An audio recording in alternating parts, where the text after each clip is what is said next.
Madam ఇక్కడ ఈ నియోజకవర్గానికి సంబంధించి త్వరలో ఎలక్షన్స్ జరగబోతున్నాయి రాష్ట్ర వ్యాప్తంగా కూడా. ఇక్కడ ఎవరికి ఛాన్స్ ఉంది మేడం? కొడాల నాని గారు గెలుస్తారా, రాము గారు గెలుస్తారా? రాము గారే గెలుస్తారు. ఎలా చెప్పగలరు?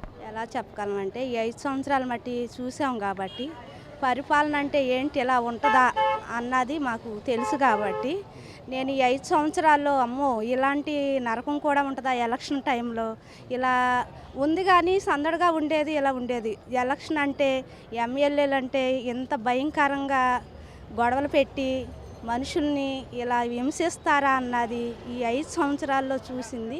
నేను విన్నాను, చూశాను కూడా. అసలు కష్టాలేంటో అన్నది కూడా ఈ 5 సంవత్సరాల్లో పేదరికంగా ఉండి కొంతమంది అంటున్నారు ఈ 5 సంవత్సరాలే బాగున్నాము అంటున్నారు, జగన్ వచ్చినాక బాగున్నారు అంటున్నారు. కానీ అది పిచ్చి మాటలు వాళ్ళకి.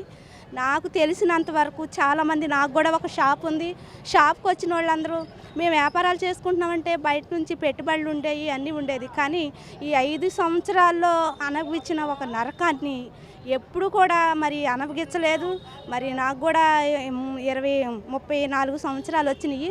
నేను ఎప్పుడు ఇలాంటి పరిపాలన మాత్రం చూడలేదు. రాజశేఖర రెడ్డి పరిపాలన కూడా చూశాను, కానీ ఇంత దారుణంగా అయితే నేను ఎప్పుడూ చూడలేదు. ఇలా ఉంటుంది అంటే అది కేవలం ఈ 5 సంవత్సరాల్లోనే ఇంతగా ప్రతిదీ రేగింది. ప్రతి విషయంలో కూడా బూతులు తిట్టుకునే విషయంలో, రాజకీయంగా ఇంత నష్టపోయిన విషయాల్లో ముందర ఎక్కువగా పేదవాళ్ళే నష్టపోయారు. ఇంకా ముఖ్యంగా చెప్పాలంటే కొడాల నానికి 2023లోనే చెప్పా.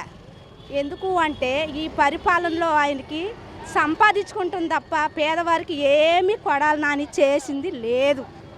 నేను అప్పుడే అన్నా, నీకు తగ్గ మొగుడు దిగుతాడు గుడివాళ్ళలో. నేను 2003లోనే చెప్పా, నీకు తగ్గ మొగుడు దిగాడు, ఇప్పుడు గెలిపించుకుంటాము. పైన బాబు గారు వస్తారు, ఇక్కడ ఏలుగండ రాము గారు వస్తారు. కానీ నేను కూడా డోర్ టు డోర్ చూశాను. ఒకవేళ మీరు పిచ్చి భ్రమలో ఉన్నారేమో, మొన్న కూడా నువ్వు నీ ఇష్టం వచ్చినట్టు ప్రవలిచ్చావు, కానీ అది చాలా చాలా చాలా తప్పైంది. ప్రజలు నేను ఏదో వచ్చాను తీసుకొచ్చాను అయిపోయింది అనుకుంటున్నావేమో, కానీ అది ప్రజల్లోకి వెళ్తే తెలుస్తుంది ఏంటన్నది. అది నేను వెళ్ళాను కాబట్టి నాకు తెలుసు. ఎవరైనా నువ్వు వచ్చావు రాజకీయంగా మాట్లాడుకోండి, అడగండి, వెళ్ళిపోండి. కానీ నీ బూతులేంటి, నీ మాటలేంటి, ఏ బస్సు ఎక్కినా మీది బూతులు గుడివాడా అంటున్నారు, నవ్వుతున్నారు అసలు. కానీ ఇలాంటి సిచ్యువేషన్ ఎప్పుడూ కూడా రాలేదు. అది కూడా నేను చెప్తున్నాను, ఎన్నో విన్నాను. నీ మీద నాకు కోపం కాదు, కానీ చాలా నువ్వు తగ్గించుకుని మాట్లాడటం నేర్చుకో. కానీ పేదవారికి నువ్వు చేసిన అన్యాయానికి ఇవాళ నీకు సరైన గుణపాఠం చెప్పడానికి రెడీగా ఉన్నారు.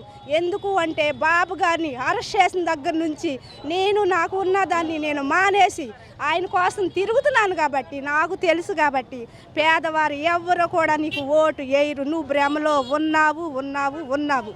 అది మాత్రం గుర్తుపెట్టుకో Kodali Nani. Please like and subscribe Eagle Andhra.